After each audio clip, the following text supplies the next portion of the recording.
जय श्री कृष्णा दोस्तों, स्वागत है आप सभी का मेरे चैनल गीता ज्ञान 3.0 में। दोस्तों, रोज की तरह फिर से हाजिर हो गई हूँ महाभारत की एक छोटी सी और बहुत ही रोचक प्रसंग को लेकर।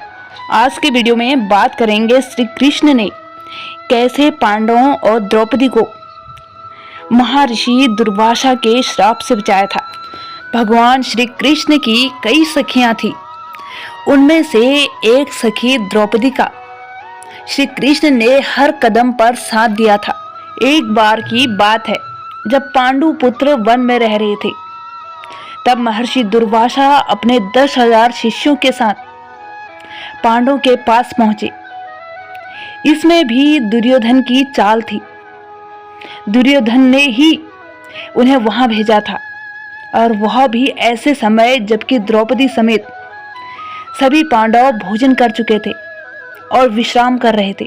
युधिष्ठिर के पास उस वक्त सूर्य देव से प्राप्त एक ऐसा चमत्कारिक अक्षय पात्र था जिसमें से जितना चाहो भोजन प्राप्त कर सकते थे, लेकिन शर्त ये थी कि उसमें से तभी तक भोजन प्राप्त किया जा सकता था जब तक कि द्रौपदी भोजन न कर लेती। द्रौपदी के भोजन करने के बाद उस पात्र का उस दिन के लिए कोई महत्व नहीं रहता था। उस वक्त द्रौपदी ने भी भोजन कर लिया था। फिर भी युधिष्ठिर ने दुर्वासा ऋषि को उनकी शिष्य मंडली सहित भोजन के लिए आमंत्रित कर दिया था। दुर्वासा ऋषि भोजन के पूर्व स्नान आदि नित्य कर्मों से निवृत्त होने के लिए अपने सभी शिष्यों के साथ गंगा तट पर चले गए।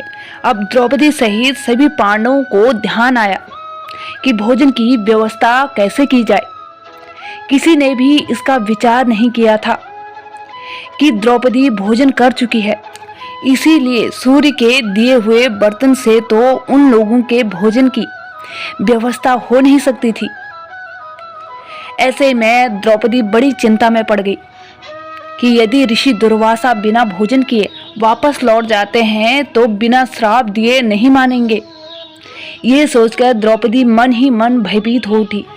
तब उन्होंने अपना सखा श्री कृष्ण का स्मरण किया और उनसे इस संकट से बचने की प्रार्थना की। उसने कहा, हे प्रभु, आपने जैसे सभा में दुशासन के अत्याचार से मुझे बचाया था, वैसे ही यहाँ भी इस महान संकट से तुरंत बचाइए। श्री कृष्ण ने द्रौपदी की पुकार सुनी और वे तुरंत वहां चले आए। उन्हें देखकर द्रौपदी के शरीर में मानो प्राण लौट आए। द्रौपदी ने संक्षेप में उन्हें सारी बातें सुना दी। श्री कृष्ण ने बड़ी अधीरता से कहा, अभी ये सब बातें छोड़ो, पहले मुझे जल्दी से कुछ खाने को दो।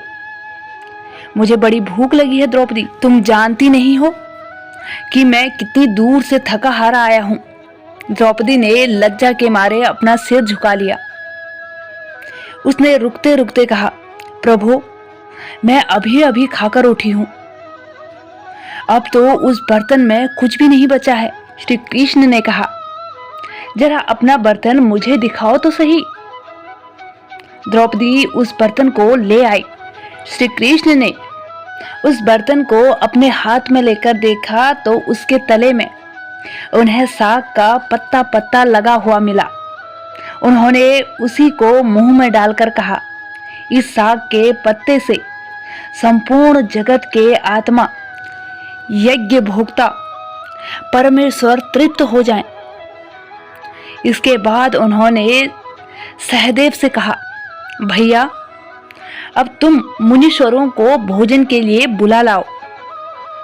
सहदेव ने गंगा तट पर जाकर देखा तो वहां उन्हें कोई भी नहीं मिला। बात यह हुई कि जिस समय श्री कृष्ण ने साग का पत्ता मुंह में डालकर वह संकल्प किया, उस समय मुनीश्वर लोग जल में खड़े हो रखे थे।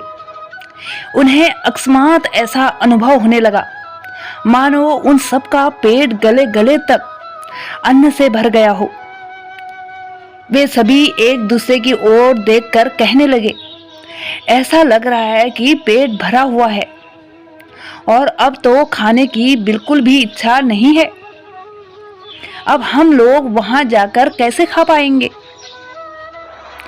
दुर्वासा ऋषि ने भी अपने पेट पर हाथ फेरते हुए कहा कि मेरी भी अब जरा भी इच्छा नहीं है भोजन करने की।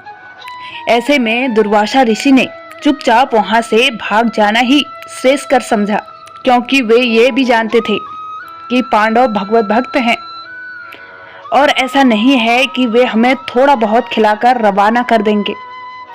ऐसे में सभी लोग वहां से चुपचाप भाग निकले।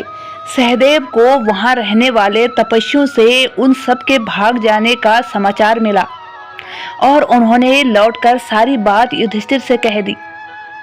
इस प्रकार द्रौपदी की श्री कृष्ण भक्ति से पांडवों की एक भारी विपत्ति सहज ही टल गई। तो दोस्तों, कैसा लगा आज का ये प्रसंग आपको?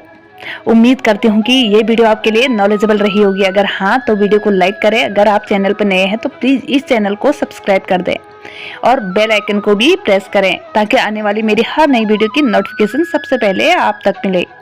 तब तक के लिए जय श्री कृष्ण।